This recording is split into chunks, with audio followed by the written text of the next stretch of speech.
terminamos con la última de las ponentes. Para mí es un placer presentar a doña Beatriz Ruiz. Tenemos amigos en común y hemos trabajado conjuntamente, pero no nos conocíamos en persona. Ella es psicóloga con gran experiencia en pacientes pediátricos, pero no solo. Tiene numerosas comunicaciones y artículos y tiene una formación en concreto en el Niño Jesús. Y aparte, lo que para mí lo que mejor la define es cómo hablan los pacientes de ella. O sea, los pacientes que tenemos en común hablan maravillas, entonces pues yo confío en ella. ¿Tienes el micro? Sí.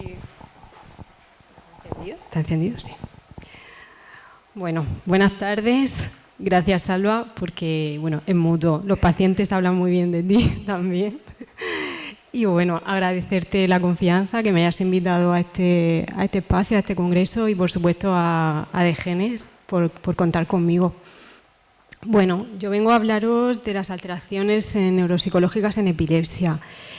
Mirad, esto es lo que ya había pensado comentaros, ¿vale? Pero luego me vais haciendo preguntas si queréis. Os voy a hablar de la neuropsicología y la epilepsia y sobre todo de 3 tipos de alteraciones, ¿vale? Alteraciones cognitivas, conductuales y emocionales que se pueden dar en estos pacientes. Pero antes, bueno, yo creo que hay que ser agradecidos con las personas que nos han formado y hay 2 profesionales que os tengo que nombrar y bueno, y esta foto no está puesta por casualidad, ¿no? Son personas con mucho corazón, pero también con muy buena cabeza, y decidirme a formar con ellos y la verdad que para mí fue todo un acierto. Uno de ellos, no sé si lo conocéis, es Javier Tirapu, Premio Nacional de Neurociencia y bueno, un referente para los neuropsicólogos no solo en nuestro país sino también fuera de él. Y tuve la suerte de estar con él en Pamplona trabajando y con él vi muchos pacientes pues, en el ámbito de la neuropsicología de adultos. Y la neuropsicología infantil la hice en el Niño Jesús, con Concha Fournier también, otra referente y bueno, una profesional maravillosa. Y allí llevan la unidad de cirugía de la epilepsia, así que pues nada, ahí estuve unos meses con ellos. Bueno, la neuropsicología es una especialidad que aúna de alguna manera la neurología y la psicología, pero somos psicólogos, hemos estudiado psicología, lo que pasa que hacemos una formación específica en neuropsicología. Lo digo porque muchas veces llaman pacientes, hoy quiero cita con el neurólogo, no, soy neuropsicóloga, pero no eres médico, no, somos psicólogos, ¿vale? Entonces hacer esa puntualización. Y bueno, pues nuestro campo es la evaluación, diagnóstico y tratamiento de las alteraciones del funcionamiento cognitivo. ¿Qué tipos de alteraciones podemos encontrar en la epilepsia? Pues como te decía antes, cognitivas, conductuales y emocionales. ¿Y cuándo pueden aparecer? Pues pueden aparecer antes de una crisis epiléptica, las que llamamos precrisis. Pueden ser, bueno, en relación a eso sí que os quería comentar en las precrisis, por eso las de antes de una crisis que pueden aparecer. No es raro que un paciente que debuta, por ejemplo, con un cuadro psicótico, pues veamos que el psiquiatra le manda un electroencefalograma, ¿vale? Porque pueden aparecer alteraciones antes de incluso una crisis epiléptica.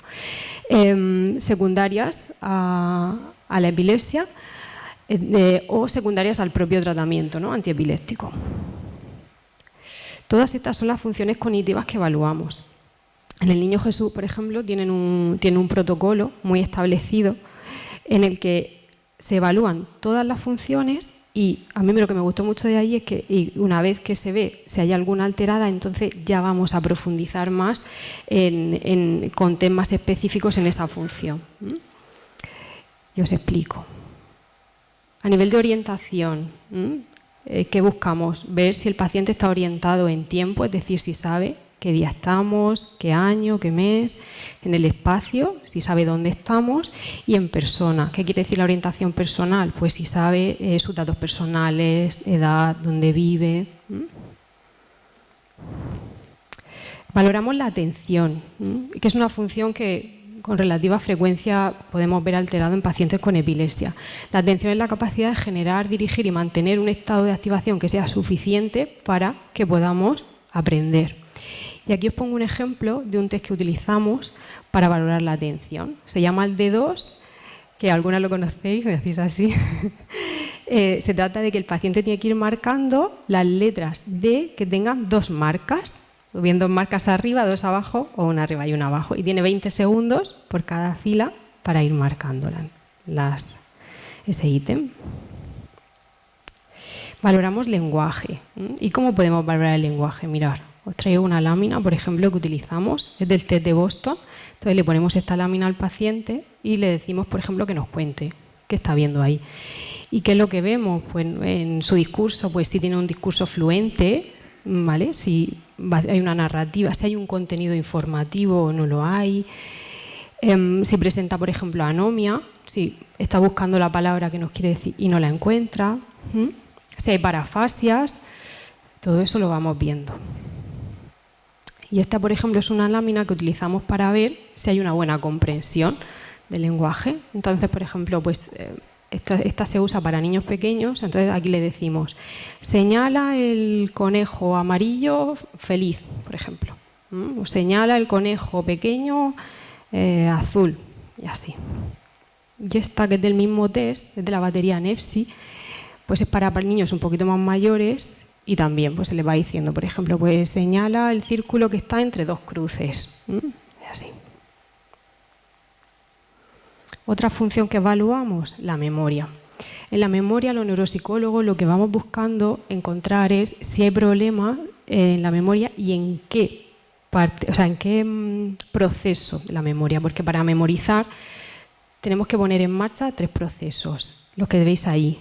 El primero sería la codificación. La codificación es cómo entra el material, cómo entra la información y si entra de una manera, digamos, como limpia.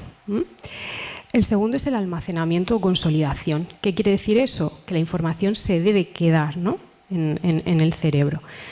Y la recuperación-evocación, que sería esa orden, ¿no?, que tiene que mandar el cerebro a buscar la información.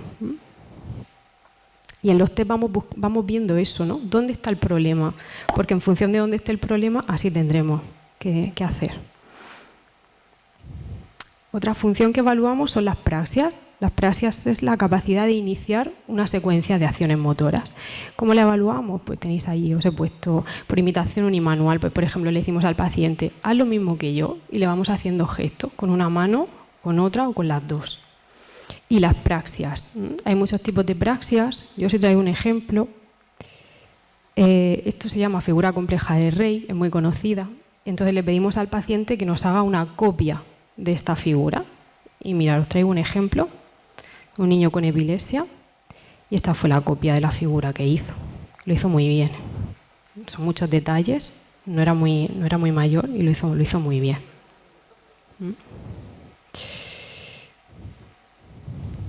Otra función son las gnostias. Las gnostias es el conocimiento de los estímulos del medio. Y veis, así lo podemos evaluar. Son imágenes superpuestas y le vamos diciendo que nos diga qué está viendo.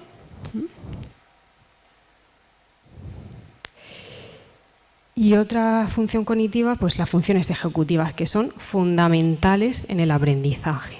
Las funciones cognitivas se alojan más bien en la parte más prefrontal del cerebro, la parte de aquí delante, y es una zona que tarda más en madurar. Se supone que en torno a los 23 años ya estará del todo madura, con lo cual las funciones ejecutivas es algo que tenemos que ir viendo en evolución en los niños. Son todas estas que veis ahí. Depende del autor, ¿vale? Yo me baso en la clasificación de Javier Tirapu, de este compañero que nombraba al principio. Él hace esta clasificación, pero hay otras. Y bueno, ¿qué son? Pues son unas actividades complejas, ¿no?, necesarias para planificar, organizar, revisar y evaluar si mi comportamiento, ¿no?, está siendo como el efectivo, ¿vale?, el adaptativo. Os voy a poner un ejemplo de una función ejecutiva, que es la inhibición. La inhibición es la capacidad para frenar, para poner freno, ¿vale? O sea, es como que tengo el impulso de hacer algo, pero mi inhibición lo que me dice es no, esto no debes hacerlo. Que también no es raro verla alterada en pacientes con epilepsia. La inhibición verbal la podemos evaluar con el test de Stroop. Aquí lo que le decimos al paciente es que nos diga el color en el que está escrita la palabra y no lo que pone. Con lo cual, como la lectura es algo automático, tiene que intentar como no leer, ¿vale? Y es difícil. Y la inhibición motora la podemos ver, por ejemplo, con este test, que es el test de la estatua, que es un test muy gracioso, muy bonito de hacer, porque se le dice al niño, es para niños pequeños, veis ahí que pone de 3 a 6 años. Entonces se le dice al niño que él tiene que ser como una estatua, entonces se tiene que quedar quieto y la manito así, como si llevara una bandera, y con los ojos cerrados. Y le decimos, y pase lo que pase, no te puedes mover, no puedes abrir los ojos ni nada. Y entonces el evaluador, pues conforme van pasando segundos, pues va haciendo cosas. Entonces, pues al principio tiramos un boli, tosemos, hacemos así, ¡ay! ¿No? Pues, como nos sorprendemos. Y bueno, pues mi experiencia es que les cuesta mucho, o por lo menos no abrir los ojos, ¿no? Y mirar a ver qué está pasando, ¿no? Que la persona que está aquí conmigo está haciendo, ¿no? todas estas cosas. Bueno. En otro aspecto, ¿qué podemos ver? Pues alteraciones en la conducta de los niños. ¿Qué es lo que observamos los psicólogos cuando estamos con ellos? Pues cuál es su nivel de actividad, si es una actividad normal o si están más bien hipoactivos o sobreactivos, hay una hiperactividad, cómo es su motivación, si varía, si en función de la tarea que les pongamos a hacer, si disminuye esa motivación con la propia fatiga, cómo es su atención, porque aunque en los test no lo van a decir, pero también, ¿no? Es una función que podemos ver observándola, ¿no? La podemos observar también su función ejecutiva, si planifica, si no, si es impulsivo, cómo es su control motor y su lenguaje. Y bueno, esta parte quizá compete más a la psicología clínica que a la neuropsicología, que sería hacer pues esa valoración emocional, ¿no? De cómo se encuentra emocionalmente el paciente. Y en los niños y adolescentes, pues aparte de una entrevista clínica con el menor y con sus progenitores, pues también pedimos a veces información en el contexto escolar, ¿no? Que es fundamental. ¿Qué nos podemos encontrar? Niños con cuadros depresivos o subdepresivos, que os pongo ahí los signos y síntomas, y si veis está en negrita y subrayado, irritable, ¿no? Porque entendemos que la depresión, pues sobre todo tristeza, pero en los niños y adolescentes la inmensa mayoría, os diría que el 90%, se manifiesta con irritabilidad. Generalmente no están llorones, lo que están es irritados, están muy enfadados.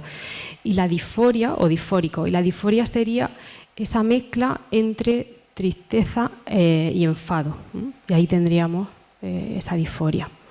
¿Qué podemos ver también cuando hay clínica depresiva o subdepresiva? Pues anedonia, deja de apetecerle hacer cosas, nos deja de disfrutar, ¿no? Cosas que antes le gustaba hacer, pues ahora ya no disfruta igual. Los creo lo explican muy bien. La hiporexia, que es esa pérdida de apetito, alteraciones del sueño en forma de insomnio o de hipersomnia, pueden estar más agitados, fatigados, con sentimientos así de inutilidad, como de que no van a ser capaces, que no van a poder, por ejemplo, sacar sus estudios. Pueden aparecer alteraciones emocionales y pensamientos de muerte o ideas suicidas. ¿Qué hay que valorar cuando hay cuadros depresivos también? Pues si ha sido después de mucho tiempo de un proceso de ansiedad. Pues vemos que en procesos mantenidos de ansiedad, al final el cuerpo lo que puede es tender a hacer un estado de ánimo bajo. Y bueno, muy atentos a los primeros episodios. Siempre es algo que estamos muy pendientes para trasladar, pues que eso puede ser algo temporal, que no tiene por qué volver a suceder. Pueden aparecer también cuadros de ansiedad. La ansiedad es un estado de agitación e inquietud, y lo que trasladamos en la consulta mucho es que es una emoción normal que tenemos todas las personas, ¿vale? Y yo les hago mucho este dibujo, la curva de la ansiedad. La ansiedad, igual, siempre les digo, la ansiedad igual que sube, baja, se pasa. Es algo temporal, ¿vale? Que lo entiendan así. No piensen que esto va a ir siempre a más. Estos son los síntomas que podemos tener en un cuadro de ansiedad, y si aparecen cuatro o más de estos síntomas en una intensidad moderada alta, pues pueden constituir un ataque de pánico, ¿vale? Los tenéis ahí, pues taquicardia, sudoración, temblor. Si os fijáis, son síntomas, la mayoría muy fisiológicos, ¿no? Muy del cuerpo, ¿no? Entonces nos ponemos en alerta, ¿no? Alarma, ¿qué está pasando, no? Porque mi cuerpo está temblando, estoy con escalofríos, con una taquicardia me voy a morir, ¿no? Vale. Y bueno, a esta parte tenía muchas ganas de llegar y os cuento por qué. Cuando Salva me propuso dar esta ponencia, bueno, pues empecé a pensar todos los pacientes con epilepsia que he visto, un poco así haciendo como recordatorio mental. Me acuerdo hasta dónde estaba en la cocina de mi casa y dije, tengo que hablar allí de trauma, porque si algo yo he podido ver en común en todos estos pacientes es como las consecuencias de haber vivido algo traumático, ¿no? En ellos y en sus familias, ¿no? Yo recuerdo estar en el Niño Jesús y ver padres pues con la mirada perdida, que intentaban escucharte, pero decías, si es que no puede, ¿no? Tengo que volver esta tarde, cuando me quede aquí, porque hacíamos evaluaciones por la mañana, por las tardes, cuando me quede esta tarde le volveré a decir que si quiere que hablemos otro ratito, ¿no? Porque veías que no podía. Y bueno, pues eso pensé, digo, tengo que hablarles de trauma y de cómo abordamos con estos pacientes el trabajo con el trauma, ¿vale? Para que lo elaboren y mejoren. De hecho, cuando trabajamos con ellos, tienen cuadros de ansiedad o de depresión, como os comentaba antes, que puede suceder. Para mí, cuando vamos a elaborar la narrativa, vamos a hablar del trauma, vamos a hablar de eso que pasó, que nos lo cuente, no sé, es como un poco un antes y un después, no solo en la persona con epilepsia, sino también en la familia, cuando pueden elaborar, pueden hablarnos. Entonces, voy a dedicar ahora unos minutitos a hablaros de trauma. El trauma es un choque, una impresión emocional muy intenso causado por un hecho o acontecimiento negativo que produce en la persona una huella que no puede o que tarda, ¿no?, en superar. Tiene que haber una exposición directa a una amenaza, ¿vale?, para la persona, de forma directa o haber sido testigo, ¿no?, presencial de esa amenaza. Y luego, pues, una respuesta también, ¿no?, envuelta pues en un miedo intenso, un sentido como de no poder controlar, ¿no? Aquí hay algo que está pasando que no puedo controlar.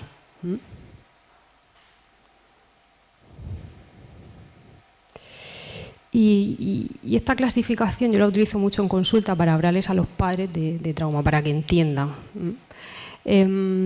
Decimos que hay traumas con la T mayúscula y con la T minúscula. Entonces, un trauma con la T mayúscula sería aquel que todos entendemos pues, que es algo traumático. Pues si hemos vivido una guerra, un terrorismo, un incendio, un desastre natural, un abuso, una violación, entendemos que la persona ha vivido un trauma y bueno, que esté pues con pesadillas, que esté o con insomnio, que esté muy triste, todo eso lo entendemos.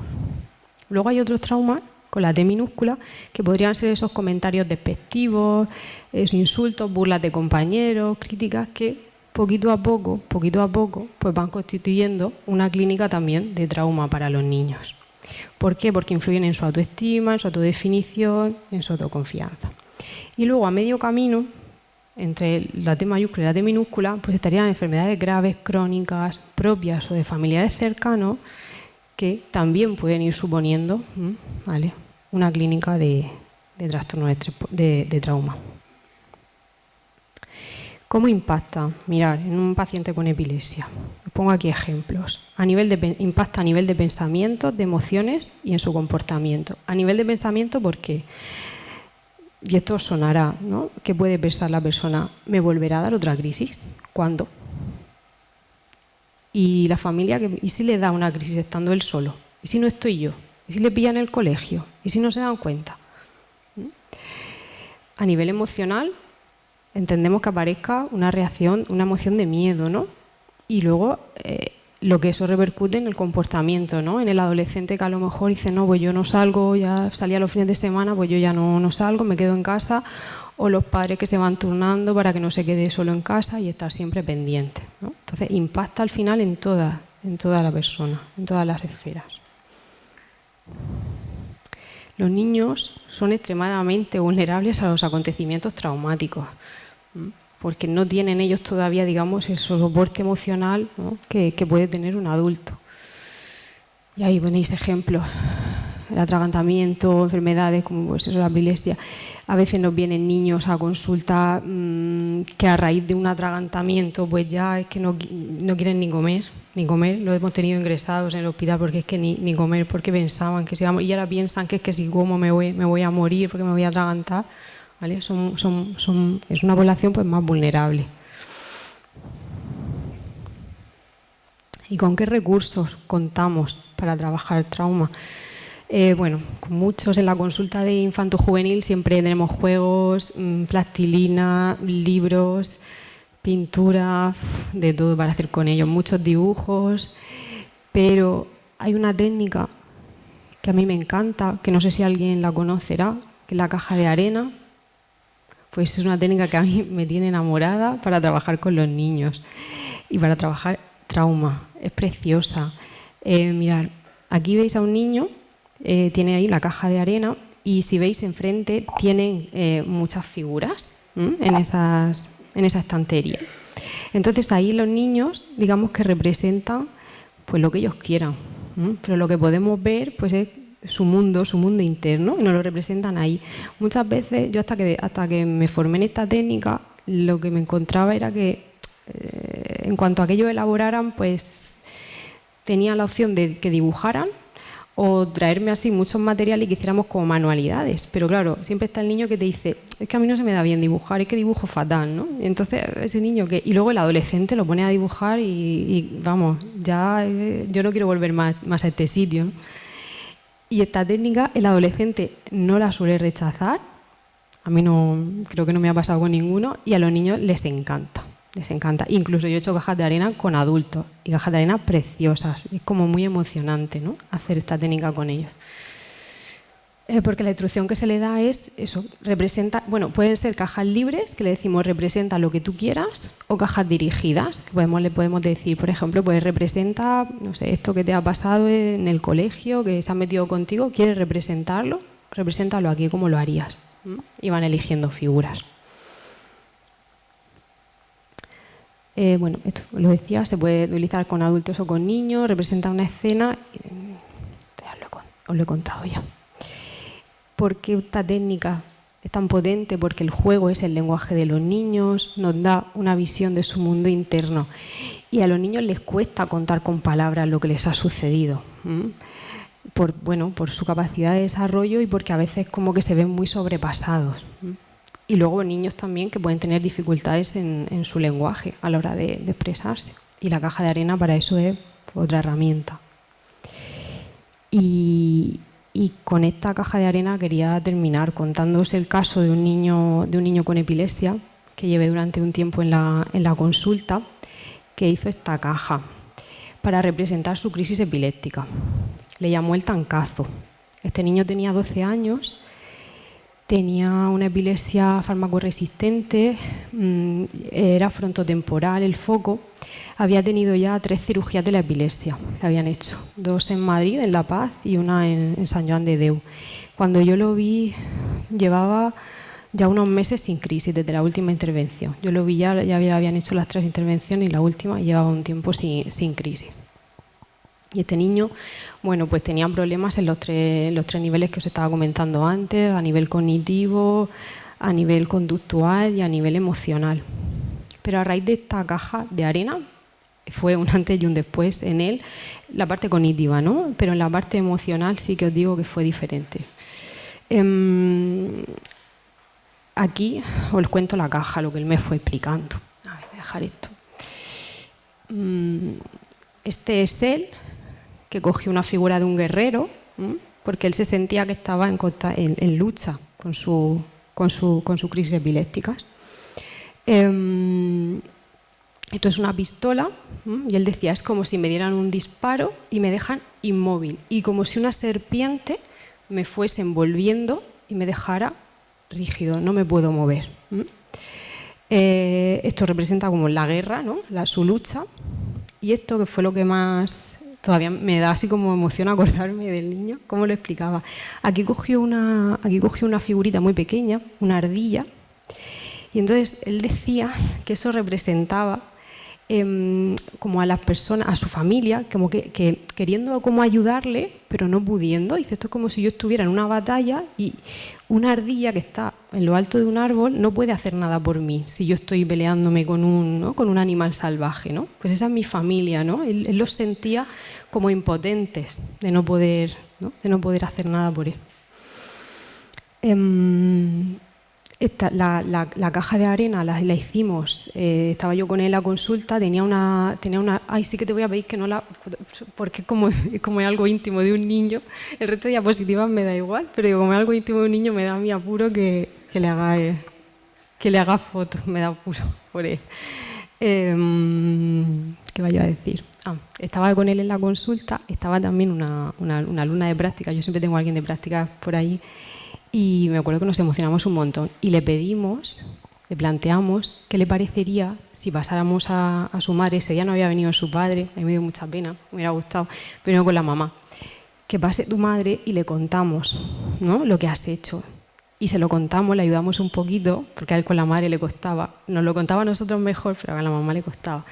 Y bueno, fue súper bonito, súper bonito. Se emocionaron, se abrazaron, la madre como que pudo entender, ¿no?, pues todo eso que había estado viviendo su hijo y cómo los veía a ellos, ¿no? Y era una sensación compartida, era una emoción que tenían, ¿no? Efectivamente, esa impotencia, ¿no?, que no puedo hacer nada y que mi hijo se sienta así, ¿no?, como con esa serpiente en el cuerpo. Pues bueno, fue muy bonito, ¿no?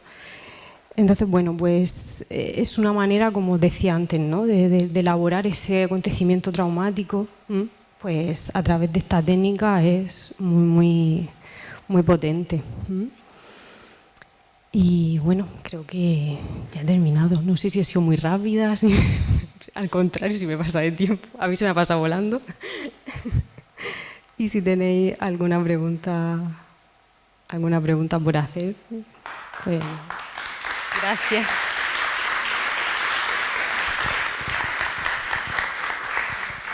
Nos has dejado todos emocionados. ¿Queréis preguntar alguna cosa? ¿El niño después de la caja de arena notó un cambio importante? ¿Sí? Que lo que se trabajó ahí fue a nivel familiar, ¿no? O sea, ellos no... Yo creo que te pones en modo supervivencia, ¿no? Y claro, tienes que cortar las crisis cuanto antes, ¿no? Nos vamos a Madrid, nos vamos a Barcelona, donde sea, ¿no? Pero no nos paramos a hablar de cómo nos estamos sintiendo todos, de cómo nos está esto haciendo sentir, ¿no? El niño no quiere hablarlo porque si lo habla ve que sus padres a lo mejor se emocionan, no les quiere hacer llorar, ¿no? Entonces encuentra en la consulta ese espacio donde poder contarnos a nosotros, ¿no? Pero en el fondo, y la madre a lo mejor luego entra y te cuenta, pero no delante del niño, no es que no quiero que me oiga, es que no quiero que me vea mal, no quiero que me vea llorar. Entonces se crea ahí como un poco una espiral de silencio donde no se habla, no hablamos de cómo todo esto nos está haciendo sentir a todos, pero tenemos todos muchas emociones compartidas, ¿no? Entonces, pues son momentos de quizá en un espacio seguro, en la consulta, ¿no?, con un profesional que lo permiten, pues unen, ¿no? Entonces, cuando el niño luego en casa lo encontramos irritado, pues conecto con su emoción. Si es que yo también estoy en el fondo irritada, si es que a mí esto también me está afectando, ¿no? Estamos los dos en esto. Entonces, pues cambia la dinámica familiar y cambia comportamiento. Sí.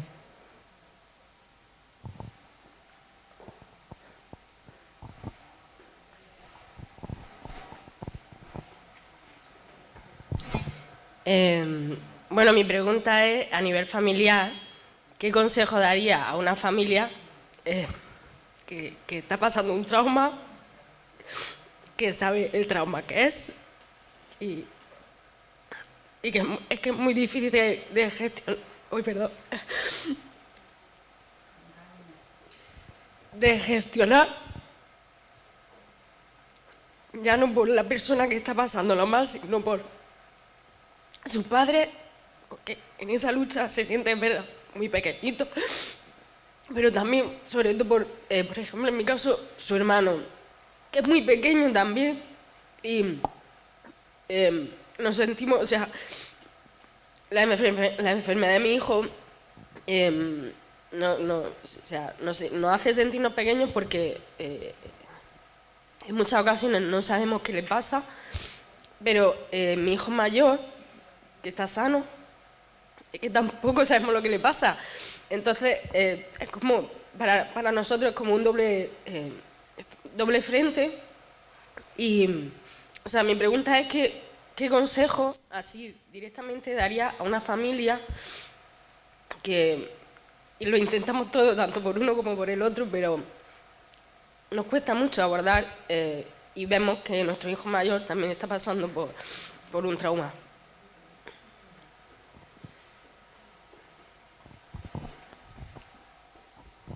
¿Qué edad tiene el mayor? 5 años. Vale, bueno. Pequeño, pero ya va elaborando y ya se puede.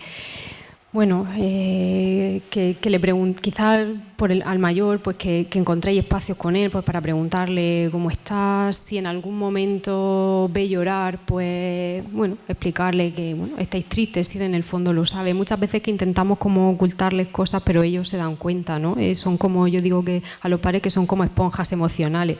Saben cómo estamos los papás, aunque le pongamos la cara sonriente, pero lo saben, ¿vale? Entonces, sin cargarlos demasiado, porque son pequeños, siempre buscando vosotros apoyo en otros adultos, ¿no? En la familia, en amigos, pero bueno, ir encontrando espacios también pues, para poder hablar y preguntarle pues cómo se va sintiendo y normalizar emociones. No sé si lo encontráis más irritado al mayor. Claro. Vosotros estáis tristes y aunque no estéis con él llorando, él lo sabe, lo percibe y él pues también se encuentra así y es normal. ¿Vale? Y bueno, y si no, pues le podéis trasladar, si veis que lo necesitáis, a vuestro médico de atención primaria, pues que os derive a psicología infantil, y allí lo vemos. Yo, esto que os comentaba, mi trabajo es en salud mental. Yo estoy ahora mismo en el Centro de Salud Mental de Caravaca y yo allí tengo mi caja de arena y trabajamos. ¿Vale?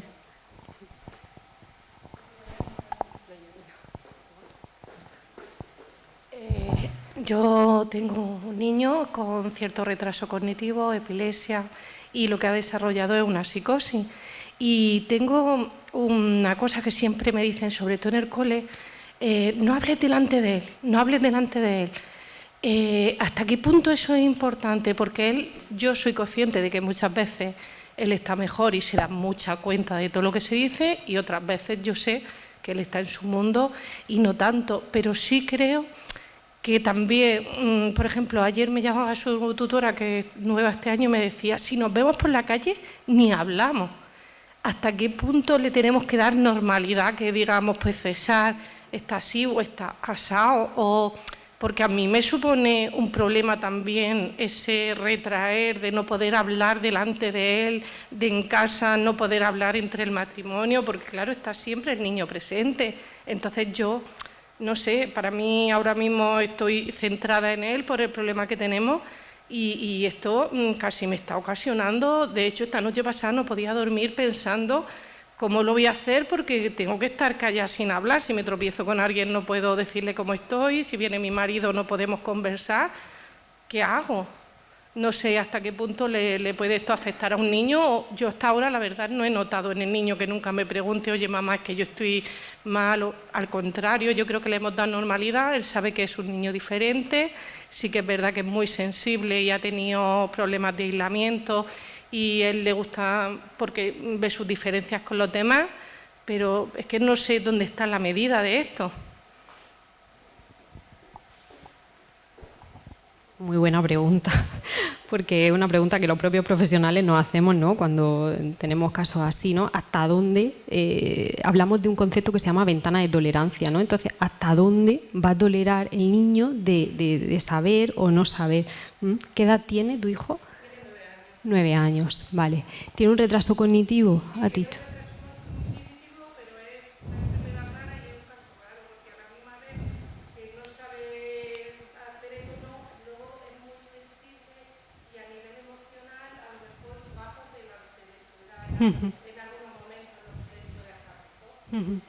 Vale, es que claro, depende tanto del niño, ¿vale? Pero desde luego si a ti te parece que te está suponiendo un estrés, ¿no? El no poder como ni decir nada, ¿no? Sí. Porque ya, porque ella lo verá un niño muy sensible, ¿no? Entonces dice, vamos a evitarle, ¿no? Todo, pero bueno, es como ir encontrando ese equilibrio tan difícil, ¿no? De le digo, pero hasta qué punto, ¿no? Ir probando.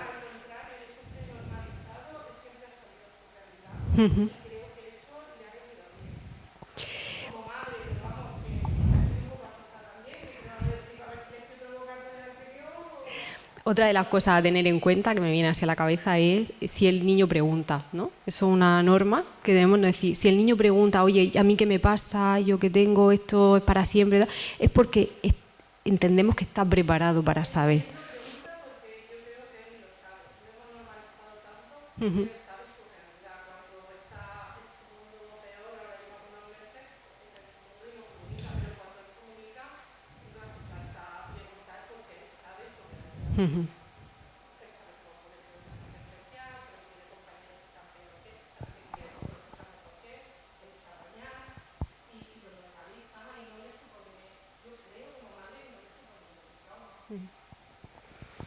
Bueno, pues ir encontrando eso, ese equilibrio, ¿vale? Y sobre todo si a ti te está estresando de más, pues relaja un poco, que si no es estrés también se lo trasladas a él.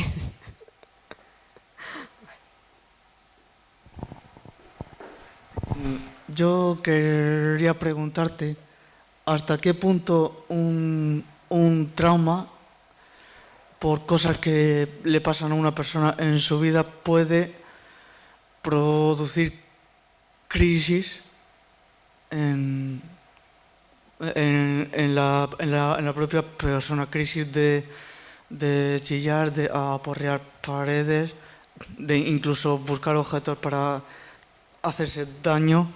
¿Hasta qué punto puede llegar a suceder? Muy buena pregunta.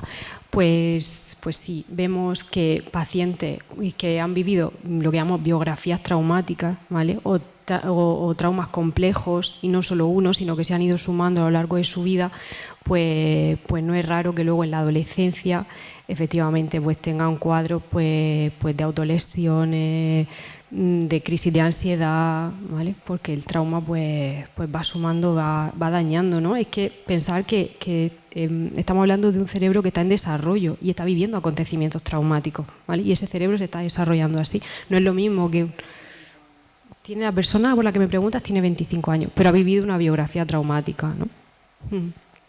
Sí, lo vemos mucho en consulta. Y al final, pues con todos esos adolescentes tenemos que irnos a trabajar, a que elaboren, a que nos narren esos acontecimientos traumáticos que han vivido. Bueno, muchas gracias a todos por la asistencia. Estaríamos aquí hasta mañana haciéndote preguntas, pero tenemos que ir cerrando. Gracias a todos por la asistencia. Ha sido un placer colaborar en esto y muchas gracias a todos por venir.